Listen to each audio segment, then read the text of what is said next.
That's right. Can't shout him out enough. I know. That's right. Yeah, That's man. right. So Chris has been very instrumental. So Chris, if you can put that video right here. It is time to say goodbye to the fat guy. So long. And at first I'm like, oh, that's crazy. That's foolishness. But then I learned about the liver and the science behind it. And so around that time, I gave up sugar. That was 2019. And I gave up sugar because of the fructose molecule. So fructose and ethanol are similar in how your body metabolizes them. So I gave them both up. But I still like sweets. So I do like keto desserts. My 12-year-old will make me sugar-free sweets. Oh, that's cool, man. I know. I like the sweet. I just skip the sugar. Yeah. So anyway, that's why I gave those things up. I think it can be misread sometimes as like I'm judging, which I'm definitely not trying to do. The anti-beer guy. Right. Yeah, I'm not the anti anything really. For me, it was just a personal decision around health. That's right. And something else that happened around that same time. This is fall of 2019. December is when I had this experience, this call experience you've heard me refer to. Late December, I had a mole on my ear that was diagnosed as squamous cell carcinoma. Mm-hmm. So skin cancer. I don't think I've mentioned that on the podcast. I don't believe so. So we here now. Hot off the press. We here now. I'll tell you the story, man. I was shaving my head. You know, I wear a hat. I'll take it off at some point. But I was shaving my head, and I cut this mole on my ear. I couldn't see it. It was behind my ear. Yeah. And I'm like, what in the world is that? And it was, it's like, that's a mole. That's strange. I took a picture of it. They say if you see a mole, take a picture of it. I took a picture of it, didn't think about it. My daddy had moles. My granddaddy had moles. It's no big deal. Black people don't get it, that kind of thing. Took a picture of it, and a little bit, months go by, 3 months, 6 months. I took another picture.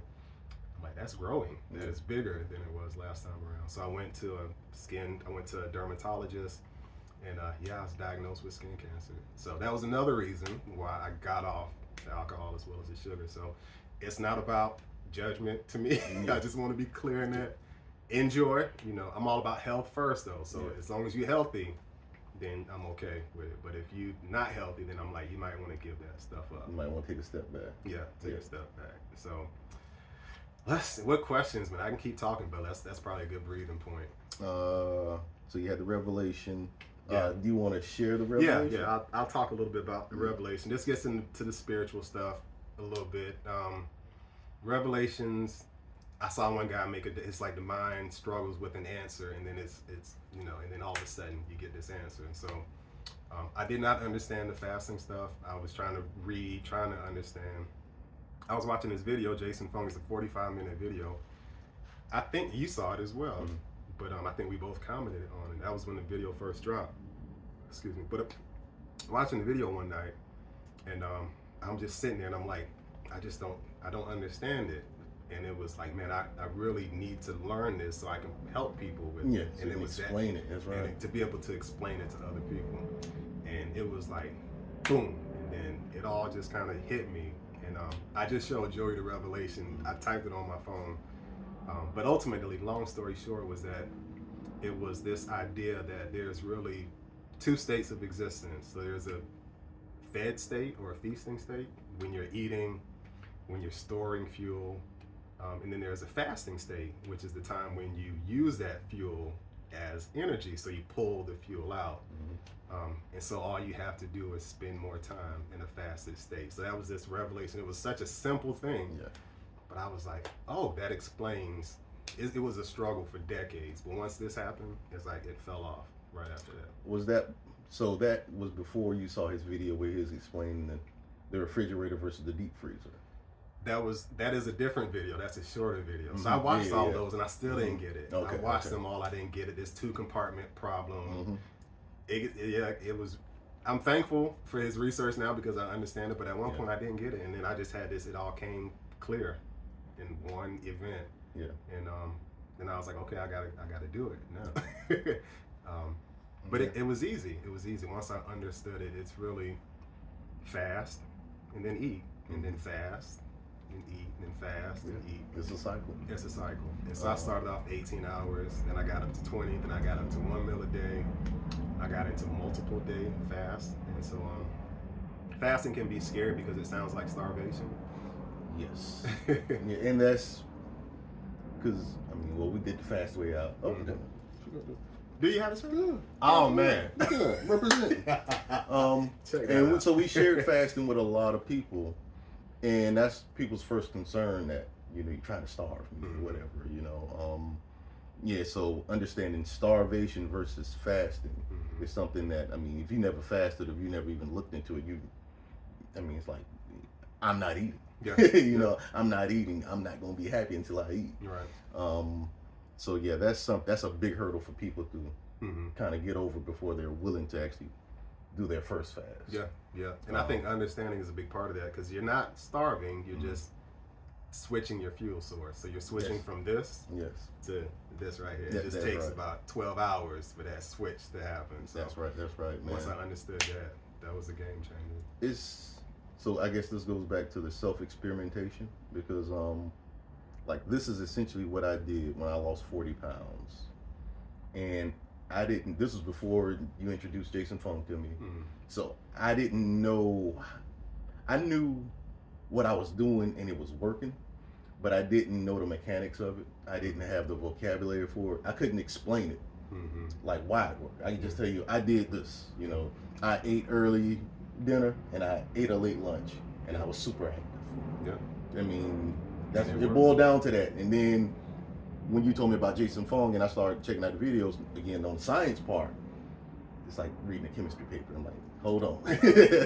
But once you understand, like when I saw that video with the refrigerator versus the deep freezer, when you're eating food, it's going into the refrigerator. It's like going into the refrigerator. You're going into the refrigerator, but then you don't go to the deep freezer, which is that stored fat, until the refrigerator's empty. Until it runs out. Yeah, and that's what made it click for me. And that's the 12 hours. It takes about 12 hours to run out of your fridge so you can get into the deep freezer. Yep, because the heart still got to keep pumping. Yeah, you got to maintain blood pressure. You got to maintain body temperature. Yeah. Your brain takes a lot of energy. All your metabolism, all that stuff. All these different muscles regenerating themselves. All of that. So So it's really just changing your fuel source from this to what you got stored. So it was a game changer for me. So what did I fast my way out of? Right. So I was pre-diabetic. I had sleep apnea for a number of years. How long? About how long was this? Few years. I remember I got a sleep machine, and I thought it was good news. Oh, we got some good news for you. Put you on this sleep machine. I was like, oh, okay, that sounds like Darth Vader in the middle of the night. Right. It was. I know it works for some people. It was not a good experience for me. I was so glad to throw that thing in the trash. Really? I threw it out. I told my wife, I said, I think I'm gonna get rid of this. She's like, maybe hold on. I was like, no, I'm done. I'm done with this. So sleep apnea, high blood pressure, pre-diabetic, high cholesterol, asthma. I'm still asthmatic, but it's well managed now, much better control. Pretty much under control, Under control now. So like the major things that most Americans deal with, pretty much. What's taking most people out? Yeah.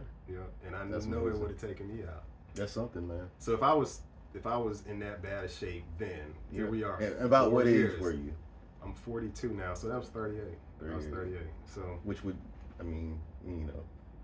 physically, you think your 30s are your prime, and to be that far off from what I imagined it would be, that would be a struggle. For myself, when I lost 40 pounds, my son Ethan is 6, so I was 35, 36, and I was, essentially, I was about 30 pounds overweight. I dropped 40, but I was really about 30 pounds overweight. Okay. And it's like, man, my identity is an athlete. Kind of that identity. I run circles around people. It's the identity. I'm like, this is not me. Like, I can't turn around to my run circles on me. Having to take a deep breath before you tie your shoestrings and all of that stuff, just so you can get down there. Man, I remember. What did so? I got to a point where I couldn't even bend over to tie my shoes. I had to spread my legs and try to tuck into the fold. And then I noticed the knots were on the inside of my shoes, like 2 knots on the ends, because I couldn't reach around. So it was like, you know what? You couldn't reach around. I couldn't reach around and wrench it up.